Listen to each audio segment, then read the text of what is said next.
Mirko was a healthy, normal child, until a tragic accident with his father's hunting gun robbed him of his sight. After a lengthy recovery, his physical wounds healed, but the greater challenge was adapting to blindness. According to the laws of the time, blind children had to be educated separately in specialized schools, isolated from their sighted peers. Faced with the prejudice of others and the unfamiliarity of boarding at a school for the blind, Mirko, who once saw the world in vibrant colors, found himself in a painful bind. He wasn't even allowed a proper goodbye with his parents, waving into the void as they left, his world dimming. At the school, he soon befriended Felice, his first new friend in this solitary environment. Unlike Mirko, Felice, a city boy, didn't see colors as sources of endless imagination but merely as letters to be memorized. Mirko shared with him, "I love blue the most. It's like the feeling of the wind on your face when you ride a bike. Brown is like the rough bark of a tree which you can touch. And red is like a blazing fire, warming you like the setting sun 6 months ago." Their heartfelt conversation was abruptly interrupted by Vitaly, a bully at the school, leading to a confrontation that attracted the attention of a nun, resulting in Mirko being punished with solitude in his room. This isolation sparked his curiosity about the sounds around him, and he began to experiment with anything that could produce noise. From a ticking clock to a tape recorder playing the gospel, Mirko, fascinated by sounds, secretly brought the magical sound machine to bed with him. The next day, still resistant to the blind school, Mirko was disinterested in class. He refused to use the braille slate, unwilling to surrender to the blur and darkness before him. Mr. Don, the teacher, noticing Mirko's subtle signals, shared a secret. Musicians often close their eyes to feel the music more intensely. Music transforms into something tangible. We have 5 senses, why limit ourselves to just one? Inspired, Mirko approached a tape recorder, contemplating each word and sound, translating them into mental images. As he tuned in, Francesca, the radio's owner, initially reacted by throwing stones at him. But after hearing about Mirko's troubles, she offered him some candy. The complexities of children's worlds unraveled as their friendship grew. After Mirko fixed her bicycle chain, they shared their stories. Mirko learned that she was the janitor's daughter, and for some reason Principal Sardi forbade her from playing with the blind students, threatening her mother's job. Children don't dwell on complications. Despite their brief acquaintance, the two quickly became inseparable, reminiscent of childhood friendships that feel as natural as riding a bike gifted by one's parents with knees brushing against the breeze.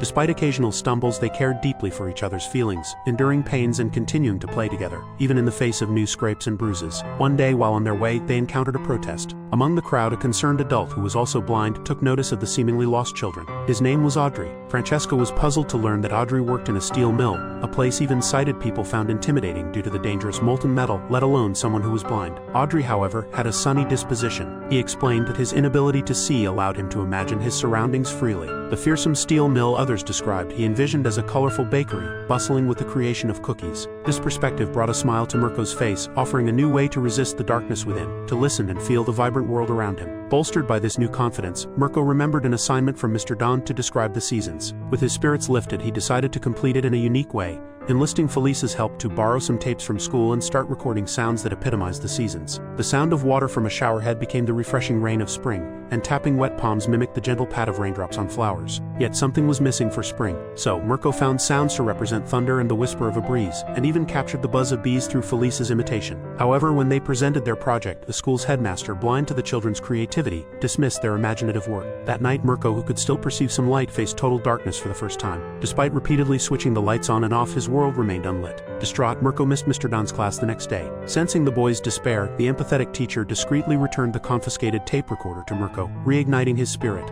This gesture was as timely as a call for an unemployed actor, offering Mirko a renewed strength to persevere. Despite the enveloping darkness, Mirko's mind and soul roamed freely in boundless imagination. With Francesca's unwavering support, his passion for sound was rekindled. Feeling that his previous attempt to capture the seasons in sound was insufficient, he aspired to create a complete story. Francesca and Mirko became the princess and prince in their audio tale, bravely venturing forward. Every step into the dark forest and each crow's caw was creatively recreated. More children joined, including Felice and even Vital's followers, until Vitaly himself, who initially mocked them, became part of the adventure. The group of children formed deep friendships through their collective recording sessions and sneaking out to the cinema with Francesca's lead. Mirko realized that even as a blind person, one could see and enjoy a movie through sound and dialogue, experiencing the same colors and joy. Mirko felt a rejuvenating happiness, akin to regaining something precious, and his bond with Francesca blossomed into a sincere friendship. In the cinema, their hands naturally found each other, a gesture of unity and shared experience. After the movie, Mirko and Francesca had a moment alone as they went back to retrieve the tape recorder. In the darkness, Francesca gently said, "You can only tell beauty from ugliness by touching someone's face." Mirko added, "And you need to hear their voice too."